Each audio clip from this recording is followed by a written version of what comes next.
Now, quickly, area is going to be very easy to calculate, and we don't need any of this to calculate it. What we need to get the area is, as before, the average altitude and the width. So the average altitude, let me change colors here. I haven't used blue in a while. Okay.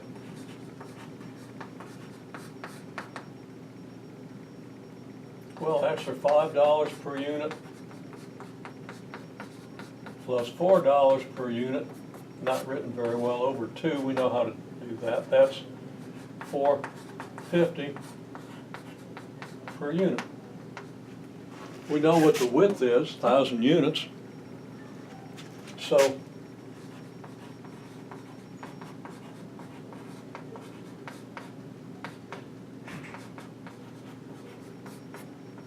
I have to abbreviate width. That looks like watt, but there's a D there, WDT. Okay? Average altitude times width would be 450 over unit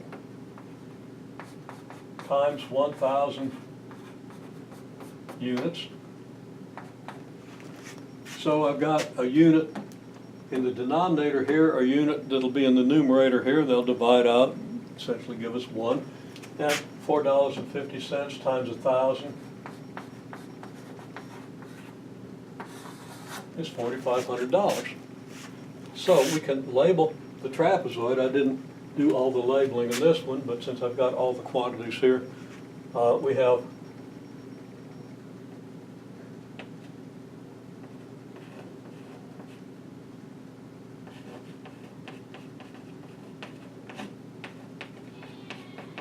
negative $0.001 per unit is our slope.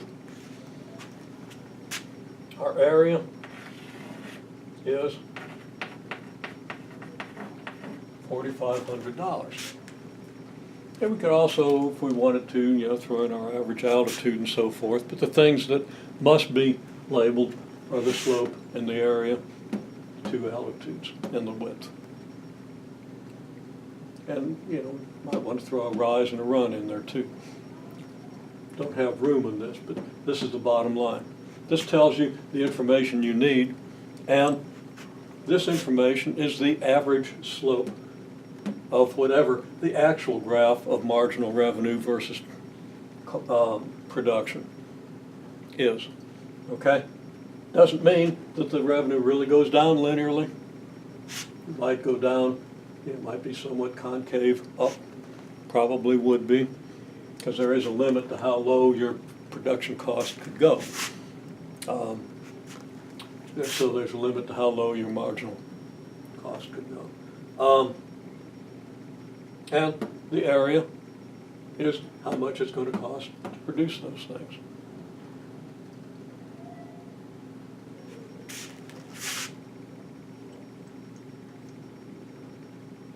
Again, that's because you're multiplying your average altitude, which is your average cost per unit, at least according to the linear graph, by the number of units we're producing.